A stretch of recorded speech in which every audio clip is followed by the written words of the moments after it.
یہ joint family system کے نقصانات بتا رہا ہوں، ایسے ہزاروں واقعات موجود ہیں ہماری آنکھوں کے سامنے۔ دیور کو موت کہا ہے رسول اللہ نے،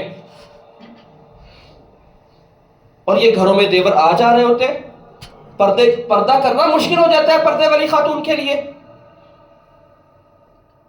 اور کل کو کزن بڑے ہوں گے، کزنز کا بھی آپس میں پردہ ہے کہ نہیں؟ کتنے سال میں اکٹھے رہ لیں گے؟ تو بھائی یہ جوائنٹ فیملی سسٹم سے نکالنے اپنے آپ کو، یہ معاشروں کے لیے کینسر ہے، یہ خاندانوں کو تباہ کر دیتا ہے۔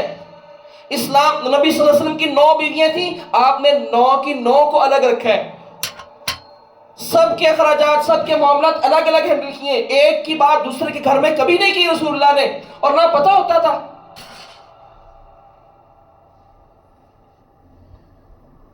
کیونکہ بہت ساری چیزیں ہیں جو نقصان دہ ہوتی ہیں بھائی، ہمیں اس سے بچنا ہے۔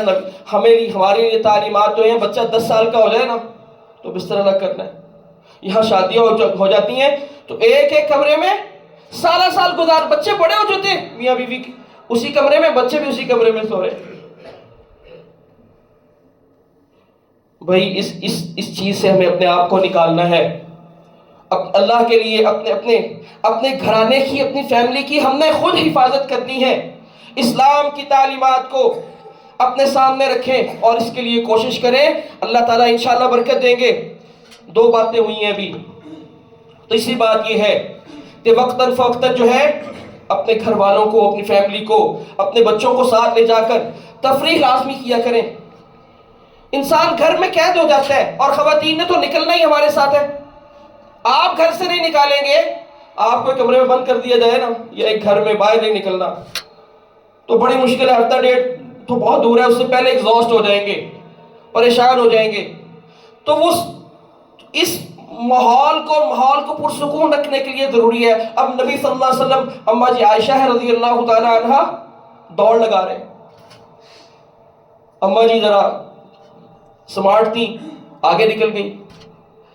پھر ایک وقت آیا کہ جب کئی سالوں کے بعد اماں جی تھوڑا سا ہیلدی ہو گئیں، تو رسول اللہ صلی اللہ علیہ وسلم فرمایا اچھا آج دوڑ لگاتے ہیں۔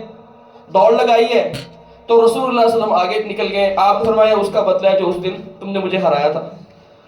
تو اس طرح کے معاملات، باہمی گفتگو کریں، گھر میں وقت دیں، ایک دوسرے کی باتوں کو سنیں، ایک دوسرے کا خیال رکھیں، گھر میں آئیں تو مسکراتے ہوئے آئیں، اپریشیٹ کریں، تعریف کریں، ایک دوسرے کے لیے ہمیشہ ہیلپ فل رہیں، مددگار رہیں۔ یہ اسلام ہمیں سکھاتا ہے۔ تفریح کے لیے وقت یہ نہیں ہے کہ آپ یہاں سے نکلے پارک سے ہو کر آ گئے، 2-4 دن کے لیے کہیں دور جانا چاہیے۔ اگر اللہ نے آپ کو توفیق دی ہے تو خرچ کرنا چاہیے اپنے گھر والوں پر، اسلام ہمیں اس کی تعلیم دیتا ہے۔ نمبر 4 3 باتیں ہو گئیں۔ احساس کریں ہمیشہ، انسان ہے، غلطی اس سے ہوتی ہے۔ اماں جی سفر میں ہیں اور رسول اللہ صلی اللہ علیہ وسلم قافلے کے ساتھ ہیں، اماں جی کا ہار گم ہو گیا، آپ نے سارا قافلہ روکا ہے، ہار تلاش کرو۔ سب لوگ ہار تلاش کر رہے ہیں۔ ہار کی کیا حیثیت ہے؟ ہار کی کیا حیثیت ہے بھائی؟ یہ کس کا موبائل بج رہا ہے؟ اس کو بند کریں۔ ہار، لیکن آپ نے خواتین کے لیے چھوٹی چھوٹی چیزوں کی اہمیت ہوتی ہے۔ اب پورا قافلہ روکا ہے، صحابہ کرام بھی رکے ہوئے ہیں، تو آپ نے احساس کیا ہے اماں جی کے دل کا، اور سارے قافلے کو روکا ہے، اور سب ہار ڈھونڈ رہے ہیں، اور آپ حوصلہ تسلی دے رہے ہیں، پریشان نہ ہو بھائی، مل جائے گا۔ تو یہ آپ نے احساس کیا ہے۔ یہاں گھر میں دیر ہو جائے، ٹرین نکل جائے، ہم جھگڑے پر آ جاتے ہیں، حالانکہ ہو سکتا ہے اس میں ہی اللہ نے خیر رکھی ہو۔ تو ہمیشہ احساس کریں، غلطی کسی سے بھی ہو سکتی ہے، تو آپ کو احساس کرنا ہے، سمجھانا ہے۔ یہ ایک مرد کی بڑے ہونے کی حیثیت سے یہ رسپانسبلٹی ہے، تاخیر پر ڈانٹنا یا ہمیشہ چھوٹی چھوٹی باتوں پر ڈانٹتے رہنا اور احساس نہ کرنا فلاں چیز نہیں مل رہی، فلاں چیز کیوں گم ہوئی ہے، تمہاری وجہ سے یہ ہوا ہے، میں دفتر سے لیٹ ہو گیا ہوں، یہ معاملہ وہ معاملہ، آج تو ایسے ہو جائے گا۔ بھائی کچھ نہیں ہوگا، آپ اپنے گھر کا ماحول خراب کر رہے ہیں۔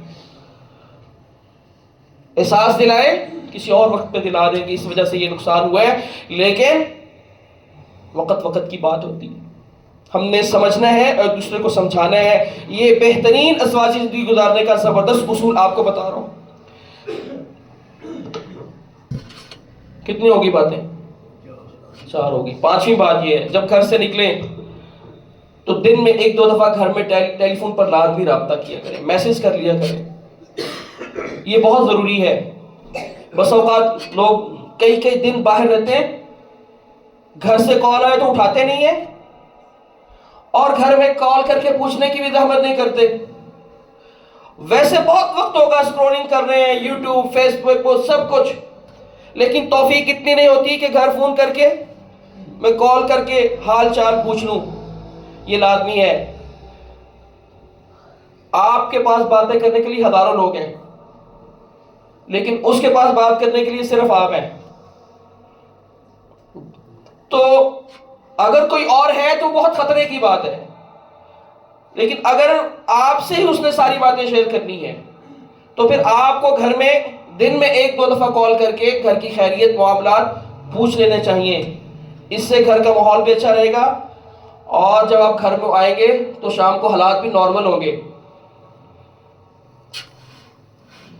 6ٹھی بات یہ ہے، ہمیشہ ایک دوسرے کے لیے صاف ستھرے رہیں، خوبصورت لباس پہنیں، خوشبو لگائیں، نہا دھو کر رہیں. خواتین اپنے خاوند کے لیے، شوہر کے لیے سجے سورنے، یہ ان کا حق ہے اور یہ ضروری ہے. اب یہ گھر میں آتے ہیں اور خواتین ماسی بن کے پھر رہی ہیں، لہسن کی بدبو آ رہی ہے، پیاز کی بدبو آ رہی ہے، اور سارا دن گھر، یہ لگ نہیں رہا کہ یہ گھر کی مالکہ ہے، یہ تو گھر ایسے لگتا ہے یہ کام کرنے والی کوئی ماسی ہے. اور یہ صاحب باہر سے آئے ہیں، منہ میں پان اور سگریٹ کی بدبو آ رہی ہے. ایک دوسرے سے قریب بیٹھ کر بات نہیں کر سکتے، منہ سے بدبو آتی ہے. بھئی اسلام بہت خوبصورت دین ہے، صفائی پسند ہے، صفائی کو نصف ایمان قرار دیا گیا ہے. تو ہمیشہ ایک دوسرے کے لیے اس کی پسند ناپسند کا خیال رکھیں. سجنا سورنا یہ ضروری ہے ایک اچھے ازواجی زندگی کو بہترین بنانے کے لیے، اور مضبوط خاندان فیملی کے لیے، گھر کے ماحول کو اچھا رکھنے کے لیے ایک دوسرے کے لیے صبریں، اور گھر میں ایک دوسرے کا احترام کریں. ہوتا یہ ہے کہ گھر میں تو بالکل ایسے رہتی ہیں خواتین جیسے گھر میں کام کرنے والی ماسی ہے، اور خالہ کے گھر جانا ہے،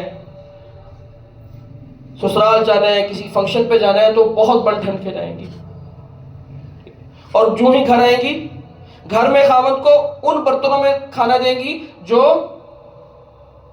شاید عام طور پہ ہم گھروں میں استعمال کرنا، لیکن جب فیملی سے کوئی مہمان آیا تو وہ باکس کھلے گا جو کبھی نہیں کھلا سال میں، اور وہ اچھے اچھے برتن نکلیں گے.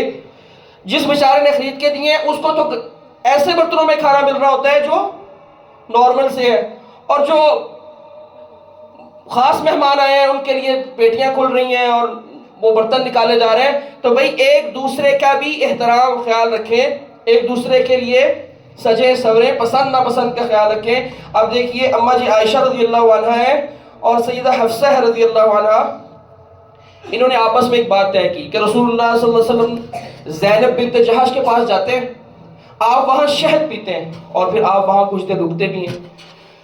تو اماں جی نے کہا اب ہم ایسا کریں گے، جب رسول اللہ صلی اللہ علیہ وسلم زینب بنت جہش رضی اللہ عنہ کے گھر سے آئیں گے تو ہم کہیں گے اللہ کے رسول آپ کے منہ سے بدبو آتی ہے. تو رسول اللہ صلی اللہ علیہ وسلم اماں جی عائشہ رضی اللہ عنہ کے گھر آئے، انہوں نے کہا آپ کے منہ سے بدبو آ رہی ہے.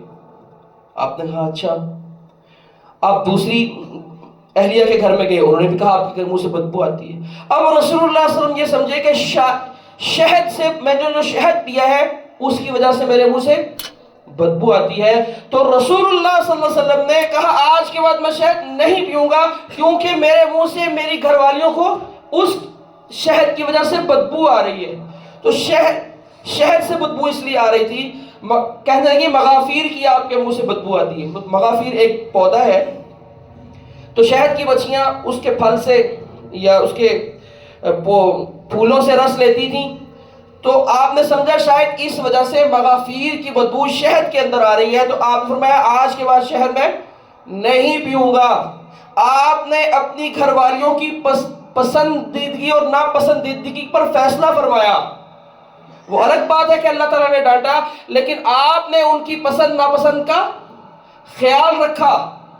آپ نے کیسا لباس پہننا ہے، آپ کی اہلیہ نے کیسا پہننا ہے، باہمی مشورے سے طے کریں، ایک دوسرے کی پسند ناپسند کا خیال رکھیں. اسلام ہمیں اس بات کی تربیت دیتا ہے. خوشگوار ازواجی زندگی کا یہ بہترین اصول ہے بھائی. اور آخری بات کرتا ہوں، اپنی گھر والی کو بنیادی ضروریات کے علاوہ بھی اپنی اہلیہ کو ذاتی خرچ لازمی دیا کریں. ہم کہتے ہیں ہم ضروریات پوری کر رہے ہیں، کپڑا، لباس، کھانا پینا سب کچھ مل رہا ہے، تمہیں الگ سے جیب خرچ کی کیا ضرورت ہے؟ ایسا نہیں ہے.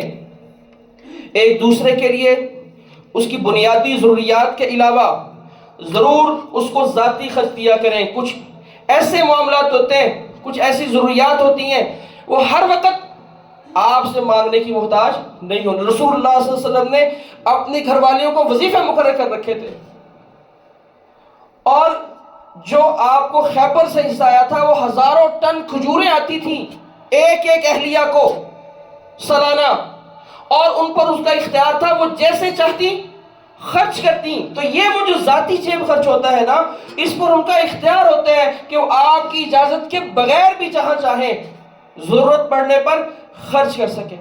تو یہاں کنجوسی اور بخل سے کام لیتے ہیں.